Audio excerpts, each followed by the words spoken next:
You are listening to the Adapt Performance Podcast, where we aim to make elite level strength and conditioning accessible to everybody. I'm your host, Jordan Webster, and let's get into the episode.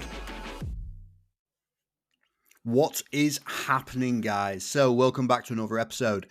This one has come requested off the back of 7 brutally honest truths about S&C for combat sports, where I mention how I don't necessarily agree with fight camps, okay? And I want to do a little bit more of a better job of just kind of talking you through my thoughts on this. I know some people probably heard that and thought, who's this guy? Who's this dweeb? So yeah, let me talk you through what I actually meant by it and ultimately propose to you a better way of just making sure that you are set up to succeed. Like, that's the thing. I'm not just trying to say things for the sake of saying things. But what I want to kind of do is highlight some of the problems that I see within traditional fight camps, okay, and how people approach fight camps. But probably more importantly, out of fight camp is probably more of the issue, to be honest with you. And yeah, just give you some solutions and, definitely kind of got some case studies in the background of this, which, supports it. So look, right, the traditional fight camp is we get a fight booked in. It is 12 weeks, 8 weeks, whatever the thing is. Generally speaking, I know many, many fighters that when they don't have a fight coming up, they're just kind of going through the motions. They don't have a routine. They do a bit of this. They do a bit of that. They're enjoying a bit of rest and recovery. They're regenerating because they had a fight previously, right? So they go through this off-season period where they almost treat it like a little bit of a holiday where they just don't do a lot, right? And I'm going to refer more to the strength and conditioning side of things. They don't do any S&C. They don't continue to keep up with the strength work, the power work, or the conditioning, which made them an absolute animal in their actual fight camp. So throughout their off season, they tend to get a lot worse. They lose their physicality. They lose that edge, right? So in their off season, they've basically turned into a little bit of a slug, for lack of a better word. They get a fight, right? They get a fight. 8 to 12 weeks. We've got a matchup for you. It's a really good guy. Let's go for it. Okay. Awesome. Let's go. They flip that switch. They see red, bro. They start getting to work. There's that little nagging feeling they've got in the back of their head, though. They're like, ooh, 8 to 12 weeks. Is it long enough? Okay. I haven't really been doing much more recently. Is that actually long enough? They generally work incredibly hard. They try and outwork their self-doubt with this, right? They go for it. If they have an S&C coach on board, cool, because they can, the S&C coach generally helps to manage some of the expectations of a weekly schedule that is appropriate for somebody who hasn't been doing much. But if they don't have an S&C coach, they generally go super hard. They go really quick. They might even burn out during that process, okay? And they're definitely not operating at optimal levels in terms of feeling fresh for sparring days, for being able to prioritize some of the higher training days that they're working through, to really kind of maximize recovery. They might start to lift, during these 8 to 12 weeks. This is then an issue, right? So they're if we think about, you've got a capacity of 100%. They're pushing above 100%. They're playing with fire a little bit. They're risking it. And let's say they make it to the fight, right? And they do a great job. They lose, whatever, it doesn't really matter. But because they've been grafting, they've been burning the candle at both ends, they then need to take another 8 months off, 6 months off, because they're so psychologically fucked. Physically, they've just got absolute injuries all over. You're going to get injuries in combat sports, let's be honest. However, they've probably got a few too many. They need to really kind of take some time to rehab. So then you've got this cycle of you're going to work too hard, okay, or too wrong in your fight camp. You're going to survive the fight. You're then going to take 8 months off, repeat. It's an endless cycle, okay? This is an issue, okay? This is not how you're gradually going to be reaching the next level every single time. My proposal is that you kind of scrap that mentality. And, and this happens at every level, though. This is the thing. Like, I think there's an expectation that this kind of happens in pros, right? Because they fight a little bit less frequently and those types of things. They kind of have to take a little bit of time off, but they're still working. That's the thing. They're still grafting in the off season. They're still like trying to push their physicality into the next level. They're still trying to maintain their skills and develop and sharpen up and put themselves in training rooms that are, much different from what they're used to really kind of develop a skill set.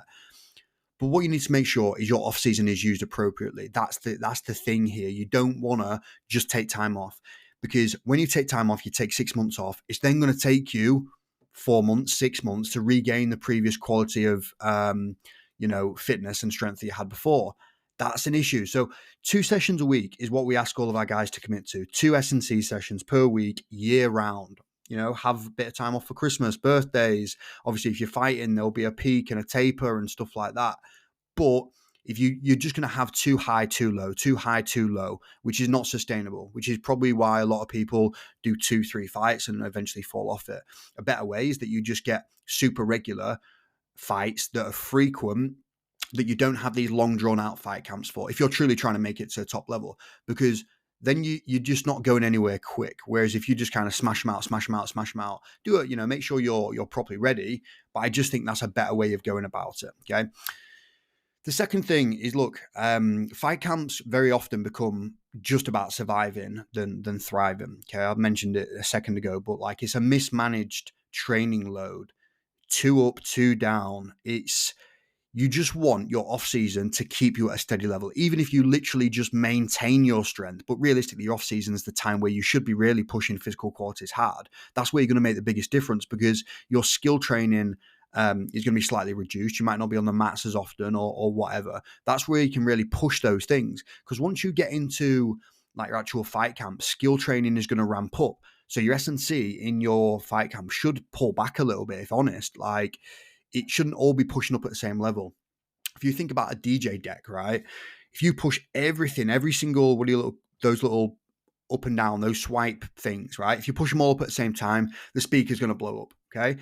We need to treat, our body are very similar. We want some things to go up, some things to go down. It needs to happen. You are not invincible. You are not the Hulk. It's injuries are catastrophic, right?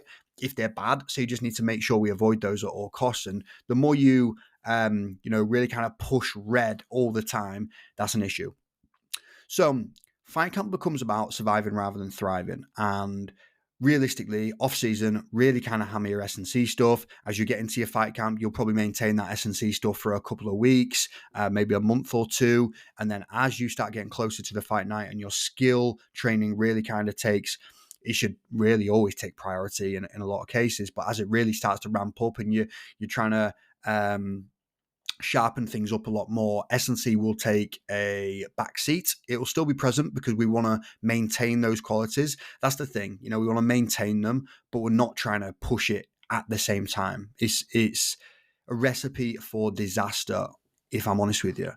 And then, the final thing with this then is getting out of shape. I called you a slug earlier, but essentially that's what I mean. Like you go from being calorie restricted, you've got to make a weight class. You're probably trying to fit into a weight class that is way too low for you anyway, because we all have this obsession with being as light as possible. That's the way you're going to gain the strategic advantage. All those things. I get it, right? It's a part of the sport. But it's not great because you're going to then be in this kind of depleted state. You're then going to have the fight. You'll go out, you'll have a few beers, you'll have takeaways and cookies and all that good stuff for like 2 months straight. You'll gain a bunch of weight. You'll get out of shape. You'll feel gross. Repeat the cycle. It's the same thing.